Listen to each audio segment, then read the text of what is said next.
A baby is crying. He hears the serenading sounds of a choir and an organ playing in the background, but still, he shrieks, drowning them out. This baby is no ordinary infant who has just burst into life, but he is the King of England. The 9-month-old wouldn't be forced to rule for another 16 years, but still the shrieks of the infant king ring out. His father, the hero of Agincourt, has just died, and the weight of an entire empire lay heavy on the infant's shoulders. Will he be able to meet the great expectations of his hero-worshipped father, or fall short and send his country into rebellion? Such is the life of an infant king.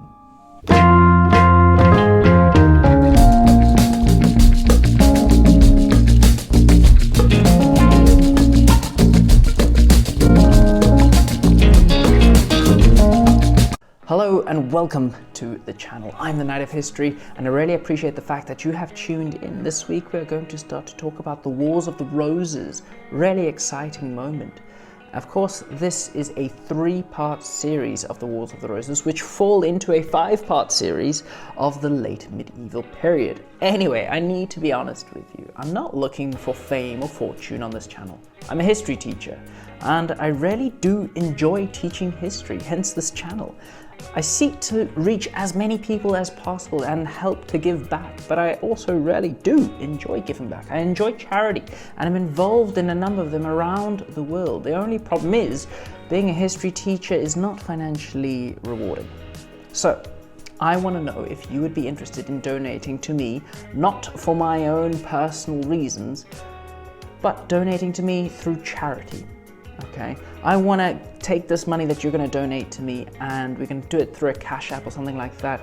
And I promise you, I am going to use every last cent that you donate to me at this moment for charitable purposes.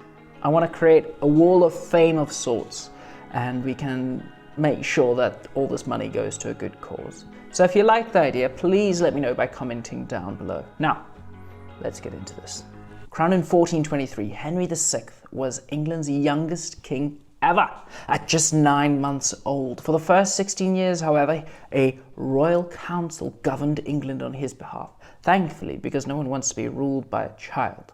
When Henry VI came of age, he fell well short of the great expectations set out by his hero-worshipped father, Henry V, the king who led England to victory at the Battle of Agincourt, in one of the most influential battles in the 100 Years' War. Years later, when his son Henry VI was king, England had been steadily losing French territories to a newly throned powerful French king, Charles VII.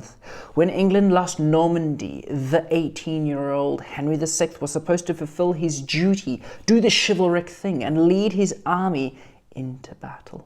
Instead, he backed down and he sent his cousin, the rather shrewd Richard, the Duke of York, to do his job for him.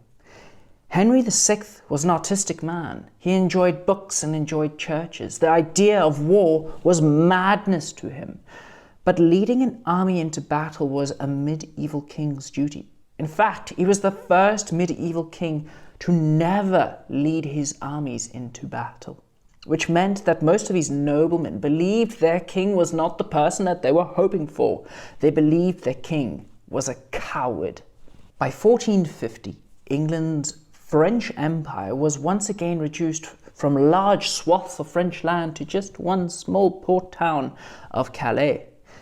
That year, a rebellion broke out in London. 3 days of open fighting against the king's men in the streets of London, led by a rebel called Jack Cade.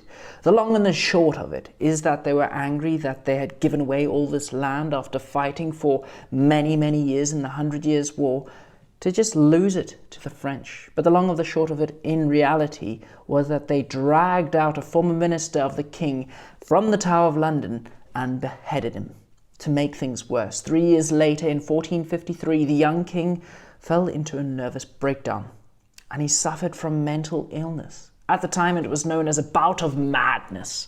For an entire year, the king was completely unresponsive to anything around him, and the king had to be cared for as though he was a newborn baby, which meant nothing could really happen in England because Parliament really needed the king's seal of approval to vote any new laws in.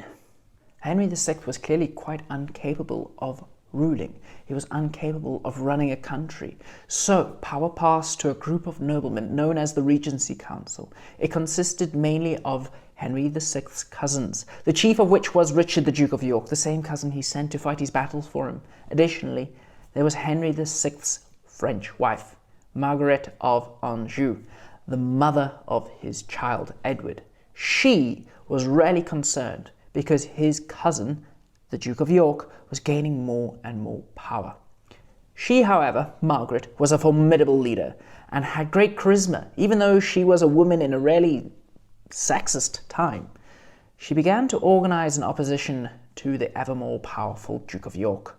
This is where we see two rival factions forming in the court of the Mad King. The followers of the Duke of York were known as the House of York, the Yorkists. They were on one side, while the supporters of the king, led by his wife Queen Margaret, were known as the House of Lancaster, the Lancastrians, on the other side.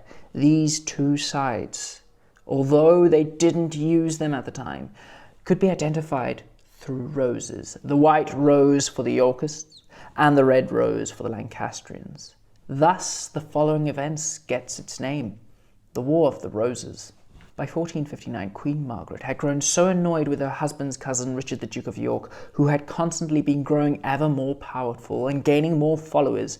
He eventually even tried to claim the throne for himself, but even his supporters rejected his claim. They said, "Hold up, you're not the king."